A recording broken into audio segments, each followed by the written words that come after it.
Jason Hunter's simple backyard barbecue spiraled into chaos when his overzealous neighbor, Mrs. Clark, called the HOA and police over a puff of smoke.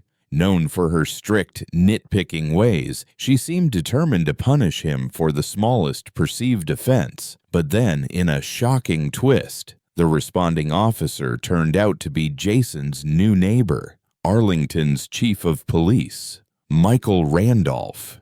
And just wait until you see how this unexpected connection flipped the whole situation, restoring justice in a way Jason and everyone watching would never forget. It was one of those blazing summer evenings in Arlington where the air feels like a warm blanket pressed against your skin, and every backyard smells faintly of cut grass and blooming flowers. Jason Hunter, exhausted from a grueling week at the marketing firm downtown, decided it was the perfect time to fire up his new charcoal grill. He'd been looking forward to this all week. A small gathering of close friends, some laughter, cold drinks, and the satisfying sizzle of burgers and hot dogs. To Jason, it wasn't just a barbecue. It was a tiny rebellion against the monotony of adult life, a reclaiming of joy in a world that often felt far too serious. He meticulously arranged the backyard, setting out folding chairs in a semicircle around the grill, stringing up lights that cast a soft golden glow as evening fell. The cooler was stocked with soda, iced tea, and a few bottles of craft beer for the adults. He even baked a homemade batch of corn muffins. Jason liked to think of himself as the kind of neighbor who brings warmth and hospitality, not trouble. Everything was perfect, or at least that's what he thought. Across the fence, however, Mrs. Clark, the HOA's unofficial watchdog, was already on high alert. Known for her unyielding strictness and penchant for cataloging the smallest infractions, she patrolled the neighborhood like it was her personal fiefdom. To her, a crooked mailbox or a slightly overgrown bush was cause for alarm. And now, as the fragrant smoke from Jason's grill drifted toward her immaculate yard, she bristled. Her hands, perched on her hips, tapped against the perfectly pressed apron she always wore, and her eyes narrowed like a hawk spotting prey. She didn't just notice the smoke. She interpreted it as a direct challenge to her authority. Without hesitation, she grabbed her phone and dialed the HOA office. "I need to report a violation immediately," she said sharply, her voice brimming with the kind of urgency that made the receptionist on the other end sit up straight. "There's a barbecue emitting smoke directly into the neighborhood, and the landscaping is clearly out of compliance." She didn't pause to wonder if the house belonged to a friendly neighbor or whether this was a harmless gathering. In her mind, rules existed to be enforced, and Jason's grill was a clear breach. Meanwhile, Jason was blissfully unaware of the storm brewing just over the fence. He flipped a burger, humming along to the playlist he'd curated for the evening, feeling that satisfying mix of contentment and anticipation that comes from hosting. That bliss shattered the moment he noticed the flashing red and blue lights reflecting off his living room windows. 2 patrol cars rolled slowly down the cul-de-sac, and a knot of tension immediately formed in his chest. "What on earth?" Jason muttered, staring at the cars, then back at his grill. "For a simple barbecue, this is my yard. I haven't broken any law." His anger simmered, much like the coals under the sizzling burgers. He felt that sharp, immediate surge of frustration, the kind that makes your hands clench and your jaw tighten. How could something so innocent, a few friends, good food, a laugh or two, have triggered such an overreaction? In Jason's mind, this was absurd, ridiculous, unbelievably unfair. As the officers stepped out of their vehicles and approached the yard, Jason's mind raced. He rehearsed explanations, defenses, arguments, all in rapid-fire succession. Every step he took toward the front gate was fueled by a mixture of shock, irritation, and disbelief. This was supposed to be a relaxing evening, a moment of joy. Yet suddenly it had become a confrontation he hadn't asked for, one that challenged the simple, innocent pleasure of being at home. And through it all, Mrs. Clark watched from behind her curtains, confident that justice was about to be served. Jason, however, wasn't about to give up without a fight.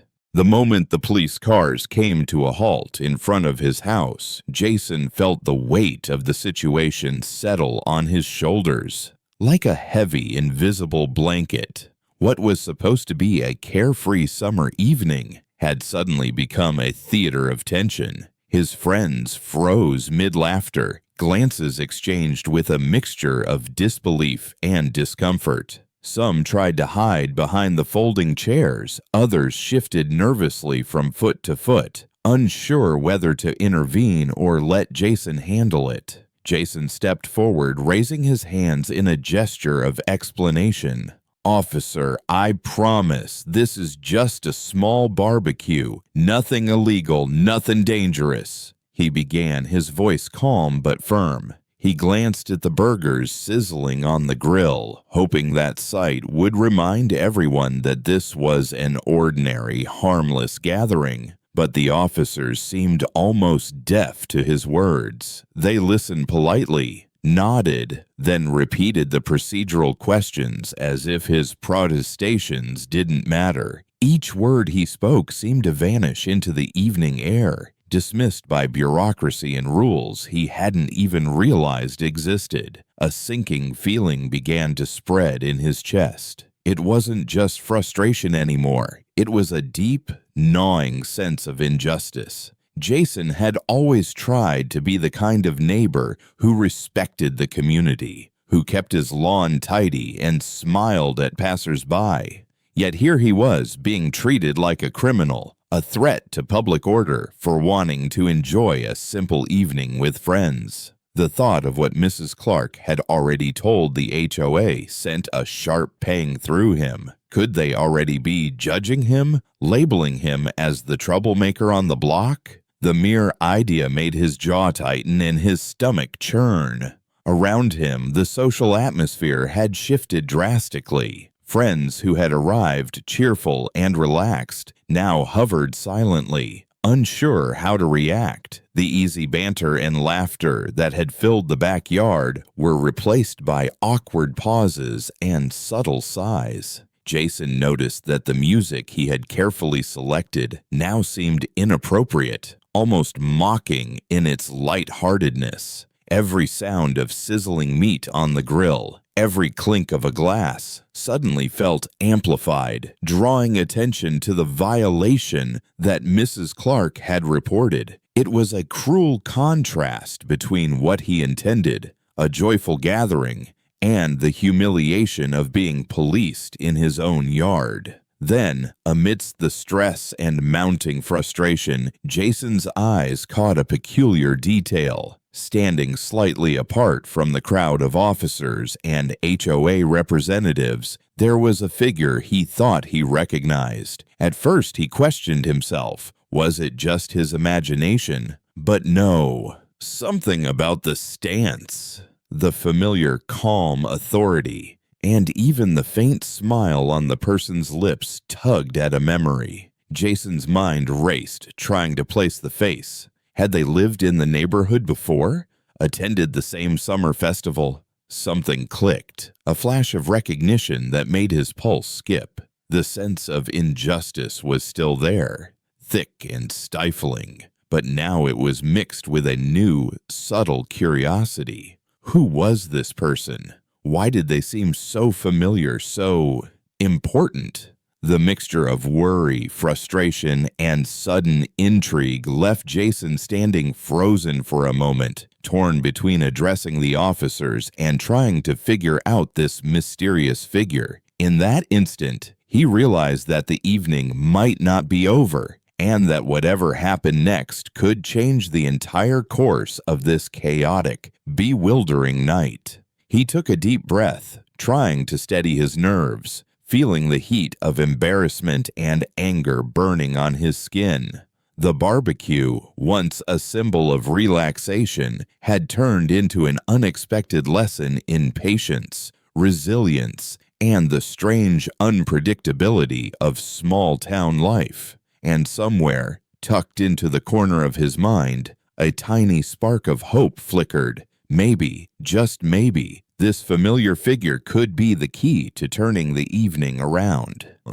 Jason's heart was still pounding from the chaos that had overtaken his peaceful evening. The flashing red and blue lights painted his backyard in surreal, almost theatrical strokes, and the tension felt thick enough to slice through with a spatula. He could feel the sweat clinging to his forehead, a combination of the summer heat and pure anxiety. Every word he tried to speak seemed to vanish into the air, ignored or drowned out by the low hum of murmured HOA chatter and distant lawnmowers.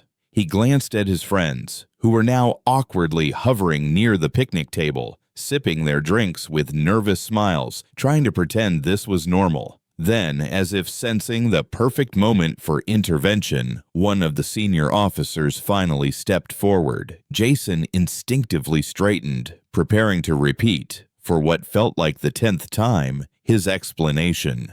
"Officer, I promise, this is just a small gathering. We've done nothing wrong.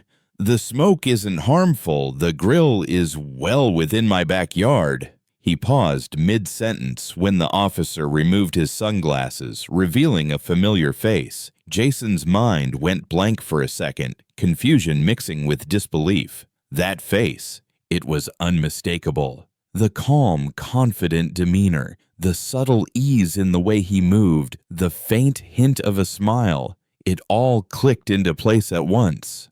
"Wait, Michael," Jason murmured under his breath. His gaze widened. Could it really be him?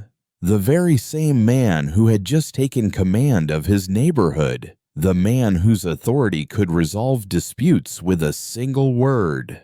Arlington's chief of police, Michael Randolph, now standing just a few feet away in uniform. For a heartbeat, the world seemed to slow. Jason felt the tension in his chest ease slightly, replaced by a cautious glimmer of hope. The irony of the situation was almost comical. Mrs. Clark, in all her meticulous rule-following, had triggered a complaint that landed directly on the doorstep of the highest-ranking law enforcement officer in the entire city. And that officer was standing right in front of him, attentive and calm.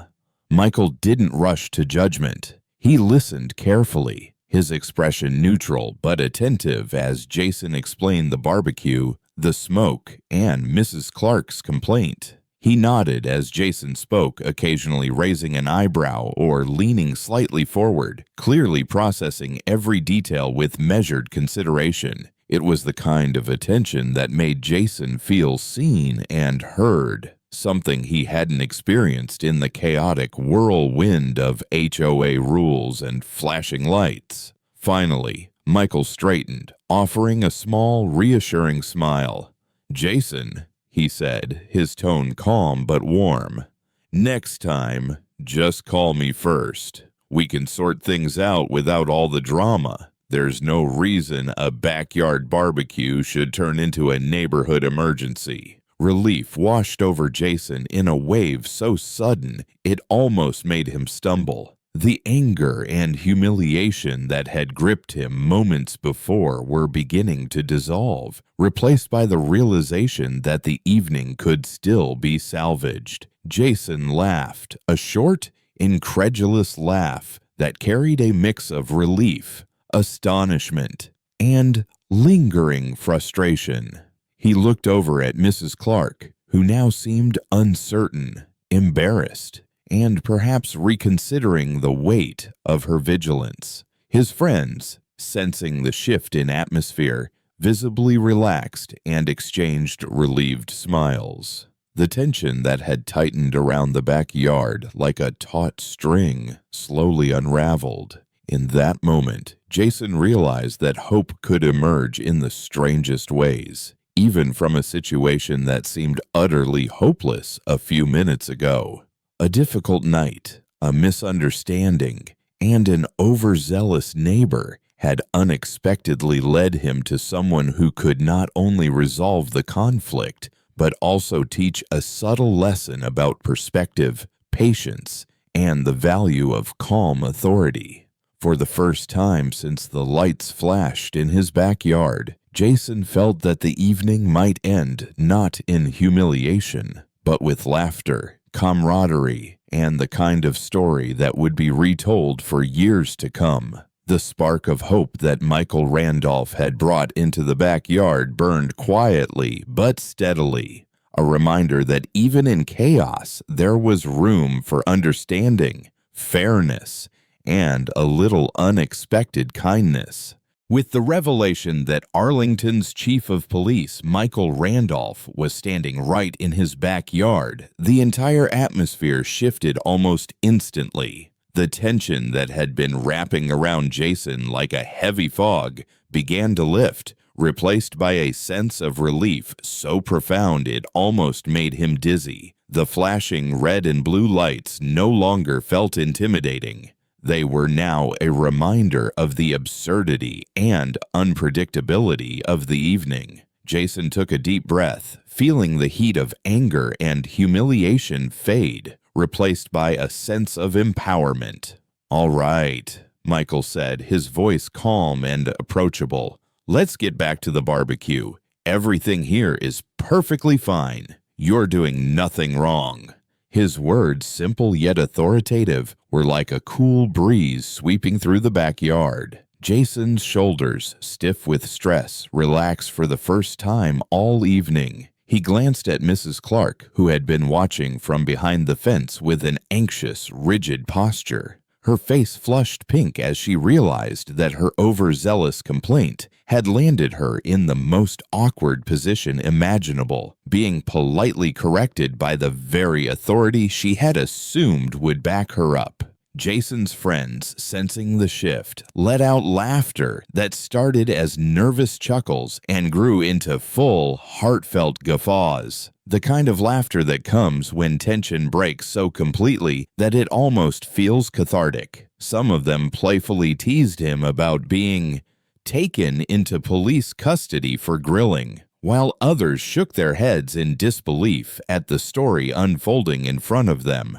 The grill sizzled, the scent of cooked burgers mingled with the summer air, and the music resumed, filling the backyard with familiar, comforting notes. As Jason returned to tending the barbecue, he realized how remarkable the situation had been. What could have been a night of embarrassment and conflict had transformed into a lesson in perspective, patience, and the surprising kindness of unexpected allies.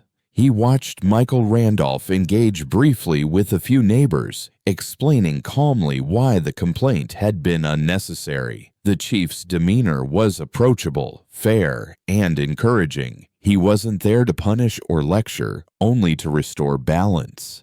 Jason felt a surge of gratitude, not just for the resolution of the conflict, but for the example of how authority could be exercised with fairness, understanding, and humanity. Even Mrs. Clark, though still slightly embarrassed, seemed to soften. She offered a hesitant wave from behind the fence, which Jason returned with a nod and a polite smile. The situation, once charged with anger and humiliation, now carried a subtle, shared understanding.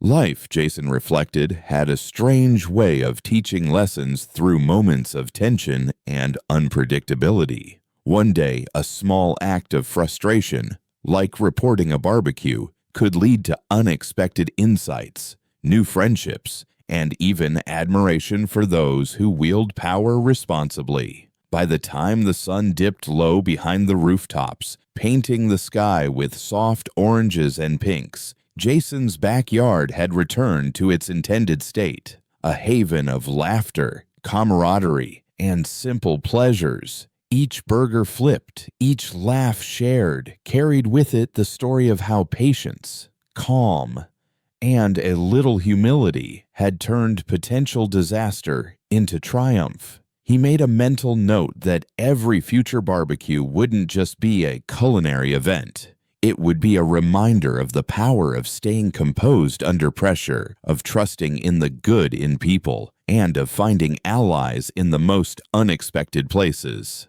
The night ended with music, the gentle hum of conversation, and the satisfied clink of glasses raised in a quiet toast. Jason leaned back in his chair, watching the string lights sway above him, and felt an overwhelming sense of inspiration. Even in moments that seem unfair or chaotic, there is room for fairness, understanding, and the quiet victories that remind us of our resilience. That summer evening, with its twists and surprises, would remain etched in his memory, not as a night of conflict, but as a night of restored justice, laughter, and unexpected hope.